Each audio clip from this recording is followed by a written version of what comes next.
Now, what connects Evel Knievel, Ian Rush and the people of Newport? Well, the answer is an award-winning book. Welsh poet Jonathan Edwards' latest collection, called My Family and Other Superheroes, has just won the Costa Poetry Award and is now in line for another big prize later this month. Our arts and media correspondent Hugh Thomas went to meet him.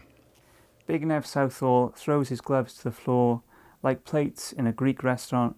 He's a secondary school teacher who writes about the people and places he knows and the sporting heroes he grew up with. And Ian Rush's famous goal-scoring moustache perks up. He's half an hour away from the goal that cues the song that makes his name 5 syllables. From footballing superstars to his nearest and dearest, Jonathan Edwards used his life in Newport and nearby Cross Keys as inspiration for a book praised as joyous and brilliant by the Costa Poetry Prize judges. The people who've won the award in the past, you know, massive names, people like Caroline Duffy and Joe Shapcott, you know, my favourite poets really, and people whose work I've studied and admired and taught, you know, so to find myself on that list, my name there when, you know, these are things that I've sort of scribbled in my front room in a tiny village in Wales. A first-time author with a small Welsh publisher means his books are hard to come by.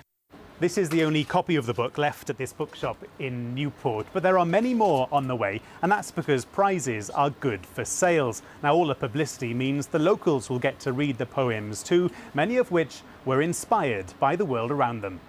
These shoulder blades are Snowdon, the Brecon beacons. Walk gently on them.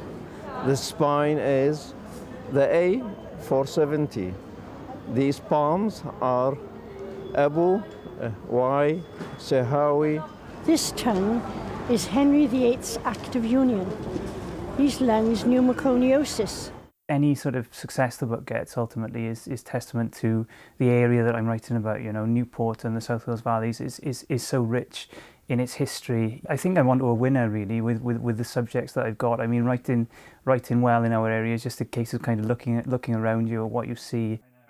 Jonathan Edwards has no plans to give up teaching despite the prospect of winning another big prize, because having just won the poetry category, he'll compete for the overall Book of the Year award later this month.